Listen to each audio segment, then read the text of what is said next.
All right, everyone, welcome to another session of Coding with RV. We are starting a fresh series on Spring Boot. We are going from the basics, we are learning a lot of stuff, and then we are heading to building complex web applications and REST based APIs using Spring Boot. Please do subscribe to the channel to get an update on the later videos and do join us on this journey. In today's session, we are going to learn about Spring Boot. We are looking at the basic stuff, what the features are, and then we are learning about REST API and looking about why the combination, the REST API and Spring Boot are so famous. And then we'll be building a sample REST-based endpoint using Spring Boot. So let's get started. All right, Spring Boot. So let's look at features of Spring Boot. What makes Spring so special? So the whole concept of Spring is it wants the developers to focus more on the development part, more on developing their business logic, their core logic, and focus less on the configuration part. So if you remember the olden times where you have to write your bean definitions, your dependency injections, your references, everything in configuration files, everything in XML files, we can say goodbye to all of that stuff with Spring Boot. Like Spring Boot has these starter packages for every function, every feature you want. Like if you want to work on database, Spring Boot has a starter package called Spring Data JPA. If you want to work on the web MVC, Spring Boot has a starter package for that. So all you need to do is add these as a dependency in your build tool, and Spring takes care of all the configurations for you. So that's an added feature that makes developing standalone production grade applications very easy with Spring Boot. So this is a feature that most of the companies today, or most of the IT firms today, are looking for. They want to move to microservice architecture. They want to build standalone applications as soon as possible, and Spring Boot makes it super easy and super fast for them. And also Spring Boot comes up with a Tomcat, an embedded Tomcat or an embedded Jetty server. So if you're done with your development, you don't have to build a warfare anymore. You don't have to deploy it onto an application server anymore. You can just run it right from your IDE as a Java application. And there you go, you'll have the output ready within a few minutes. Now let's look at REST API. So what is REST API? It's an architecture style for building your web services. And why do we need web services? Why can't we just go with a single application? So here's the thing. Like imagine you're building a mobile app. Say for your company, you're building an Apple mobile application. So you have any application has a business logic, a business layer, it has a database layer, and it has all this backend stuff going on. And then you have the front end for your mobile application. So you have built everything. And now the company grows, and then they want to build another application, say for an Android mobile. So now for the Android app, do you think like it's a good idea to build everything all from scratch, everything in the backend, like the database, the business logic, everything from the scratch? Or wouldn't it be cooler if you are able to use the same backend application that you have already developed for your Apple mobile app? And let's say we are adding another parameter. Let's say we are going to build another web application, and we want the same backend logic, but with a different front end.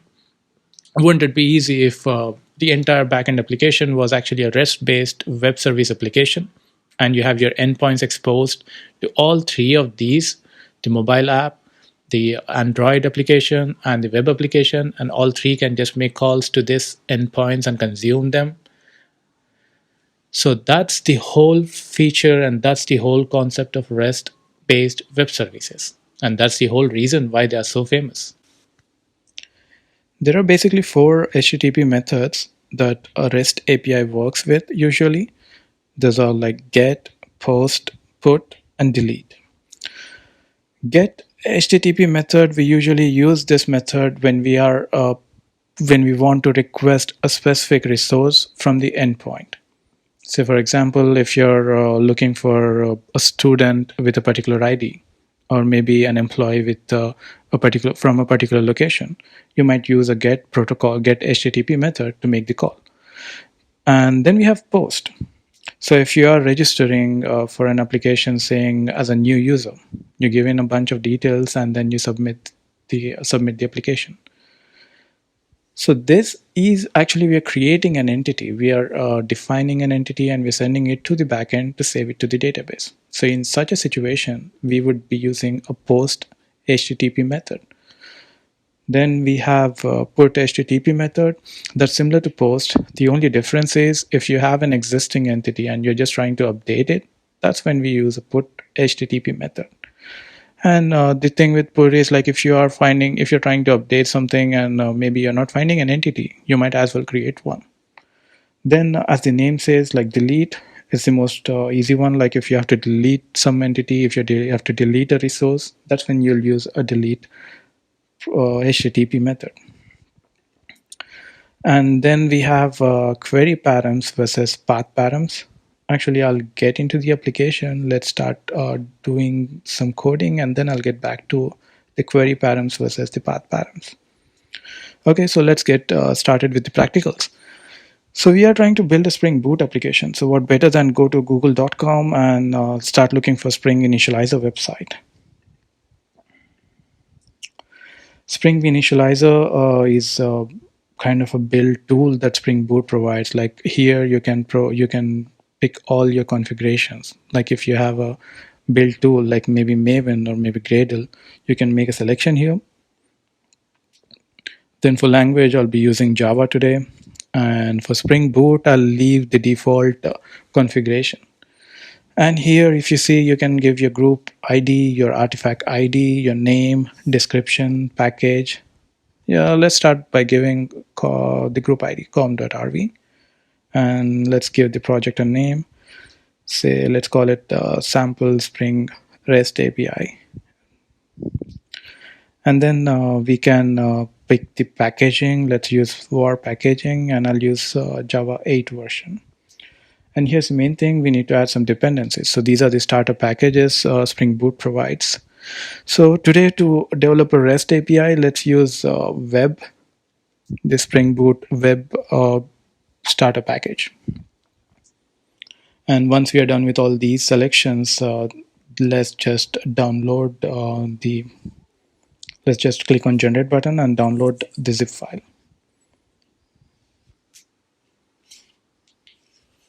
So if you see here, it gave us a zip file downloaded. It goes to the download folder. Just extract the file, the contents, and move the package to your workspace. All right, I think we are all done with the settings. Let's just move to Eclipse. All right, we are here in Eclipse. Let's just import our project. To do so, we'll click on File, Import, and then we'll select Maven here and existing Maven projects. Browse to the location where we just copied the folder and click on Open. So if you see here, once you made this selection, Eclipse automatically detects that there is a pom.xml file. That's the Maven build configuration file. Let's click on Finish and see here at the bottom, it's importing a lot of stuff, building and downloading a lot of stuff. Okay, just expand the project and let's open pom.xml. So pom.xml is the configuration file which says, which tells Maven what the project is, what are the dependencies we need to download. So here, if you look at the group ID, the artifact ID, packaging, everything that we have selected on Spring Initializer website gets copied over here. Even the Java version gets copied here.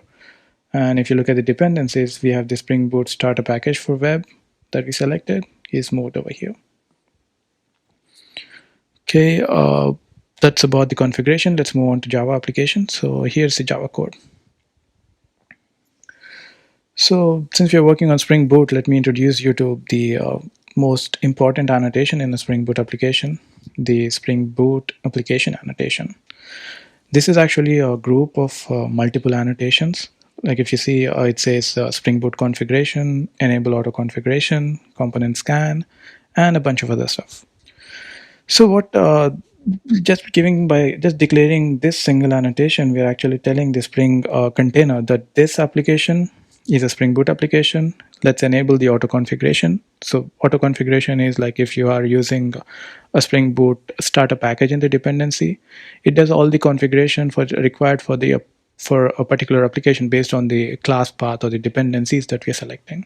Then let's look at the component scan annotation. So component scan is something we are telling Spring container saying this is the location or this is the folder, this is the package where you need to scan for your bean definitions and for your bean dependencies. Okay, this is about the annotations. Let's look at this class. So this class over here is the heart of a Spring Boot application. So all your execution starts happening here. Right, let's get started. Let's create a new class. Since we are going to define a REST endpoint, let's create a REST controller. Let's name it Spring REST controller. I'll generate commands and then finish. Okay, so this is our REST controller. Okay, since we're calling it a REST controller, let's use the annotation REST controller and let Spring know that this is a REST controller that we're defining.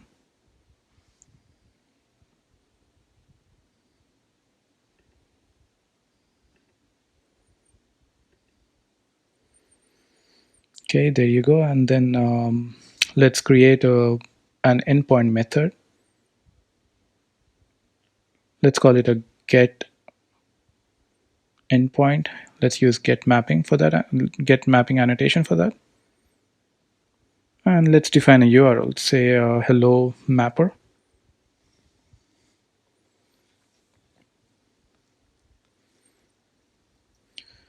Okay, I'll define a method and I'll have a string as a return type. Call the method as hello mapper. And since I'm saying I'll return a string, just return a string hello Spring. All right, I think we are done with all the settings. We have defined a REST controller, we have defined a REST endpoint, the URL, and we are returning a string. Let's just run. Okay, let's just run the application and see if it's working. Okay, to do so, we just need to go back to our main application class, right click, and run as a Java application.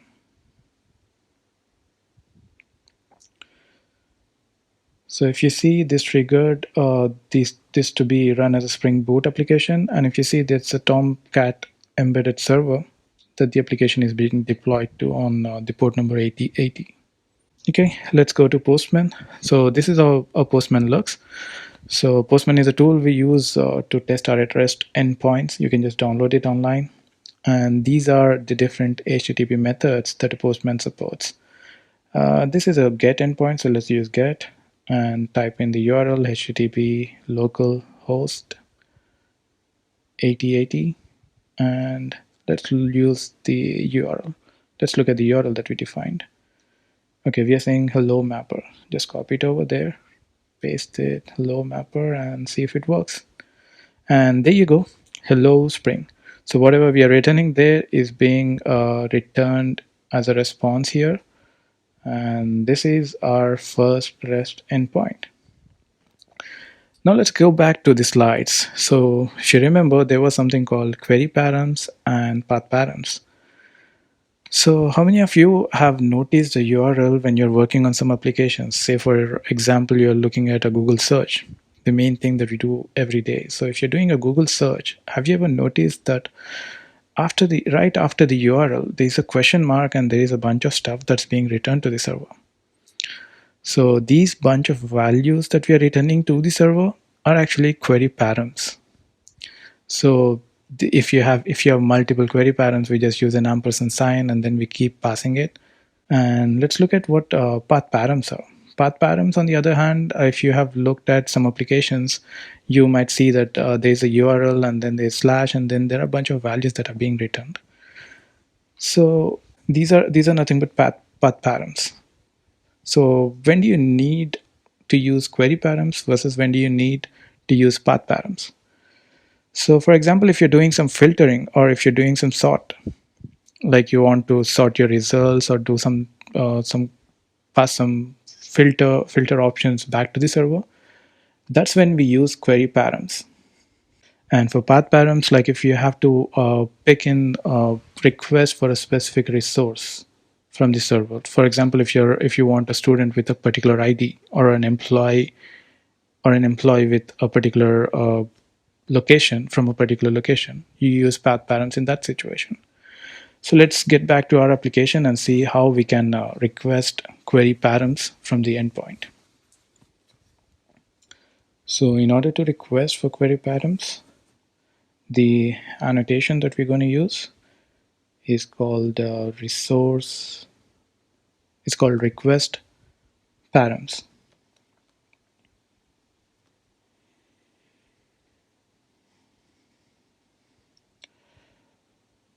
Then we need to define the value. We define, say, for example, we are trying to accept a first name. Then we need to map it to the local variable. Let's map it to the local variable first name. And once I have the first name, I will just return it. Actually, let's create a template, for instance. Let's say a string template, hello, and then %s. And here in the return statement, what I'll do is I'll do a string.format, and I'll use the template. And let's just pass first name as the parameter over here. Let's just save it and restart the application.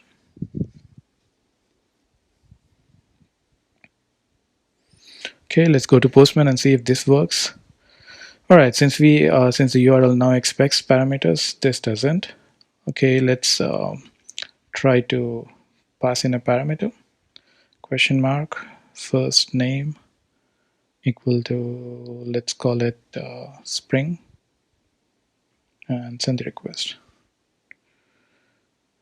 All right, here you see spring, hello spring. And don't worry about the error, it's just like we're sending a plain text back. We don't need the single quotes over here, just remove them, run it again, and there you see hello spring.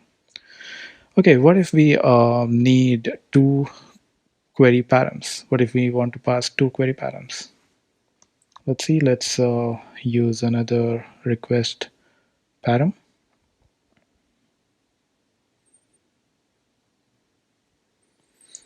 Let's call this one as last name and create a local variable for this last name. And here we might need another %s. And here in the params, we might need last name. We just need to pass last name. Okay, that's fine. Let's save it and restart.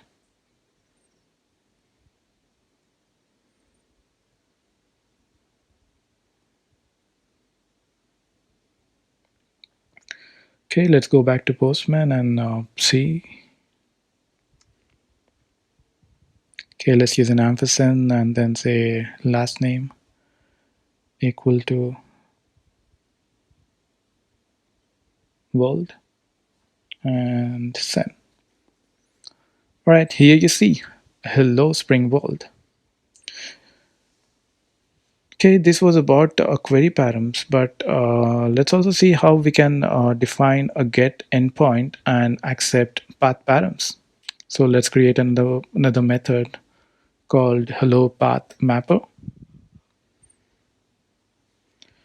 and the annotation. Let's define get mapping and give it a URL hello path mapper.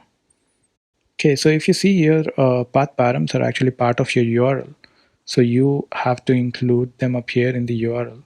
So you say first name and last name in the curly braces. And here the annotation to define the params, it's called path variable.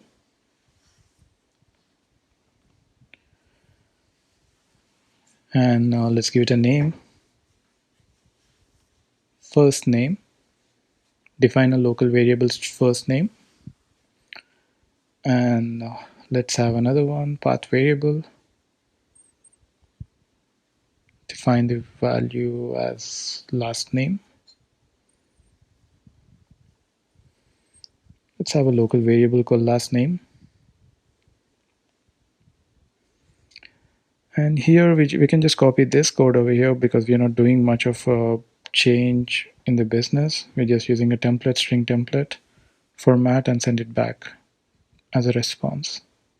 We just defined a new URL hello path mapper. We defined the first name, last name as the path variables. Okay, let's see if this works. Restart the server. Get back to Postman. And let's see, this is a get call for hello localhost 8080 and hello path mapper. Let's pass the first name as Spring and last name as World 2, and let's see if it works. So yeah, it's a get HTTP method, so just see if it works. And there you go, hello Spring World 2. So this worked as well. So we have seen the difference between query params and path params. We have seen how to define URL endpoints for each of them and how to return a response in each case. So that was about it today, guys. Like, we have discussed the basics of Spring Boot, we have discussed what a REST API is, and we have discussed how to define our endpoints, our first endpoints using GET protocol. That's about it, guys. Thank you for watching the video. Like, if you like the video, please like and share, and also hit the subscribe button for the later tutorials. And if you have any queries for me, please do leave your messages in the comment section below. Thank you so much. See you guys again.